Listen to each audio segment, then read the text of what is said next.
लागता खोजले भातारे छौड़ी गरवा में पेन्ही के ही हार छौड़ी गरवा में पेन्ही के ही हार छौड़ी लागता खोजले भातारे छौड़ी लागता खोजले भातारे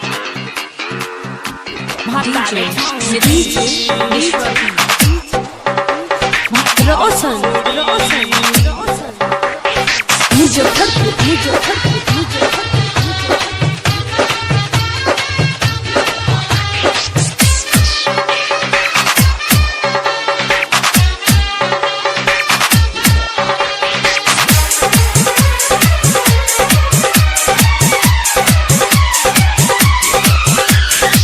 नया डिजाइन में पहने कपड़ा गौवा में रोज करा देले लफड़ा पहनले जींस याद इतना तो टाइट मारता जान एकर जो बना के हाई हंसी हंसी के जी बतियावेले मुस्की चरनिया से पागल बनावेले कनवा तो जब मोबाइल सटावेले गौवा में गाढ़ा रोज बुड़ावेले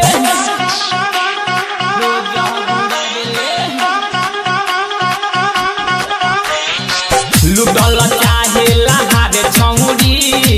लुटल चाहे लहार छौड़ी लागता खोजले भातारे छौड़ी गरवा में पेन्ही के ही हार छौड़ी गरवा में पेन्ही के ही हार छौड़ी लागता खोजले भातारे छौड़ी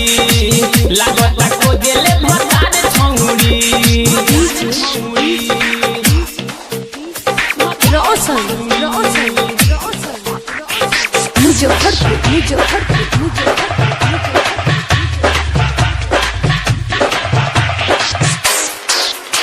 भातारे छौड़ी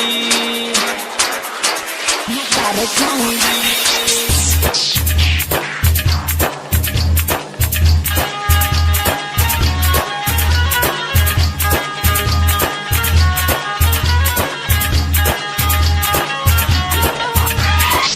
जब ये पहनले लहंगा तो लाल हो गौवा में चले ले गजब के चाल हो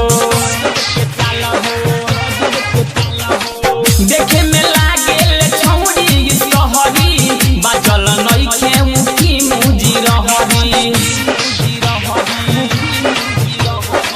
भई विशालवा बायकरा पागल इंदर जीतवा से दिल बाटे लागल कहे सिकन दर देखना एकर गागल कितना के कइले बियाई तो पागल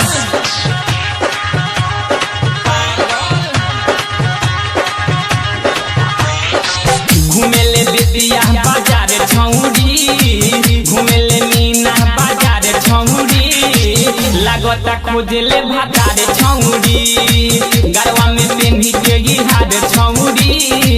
गरवा में पेन्ही के ही हार छौड़ी लागता खोजले भातारे छौड़ी लागता खोजले भातारे छौड़ी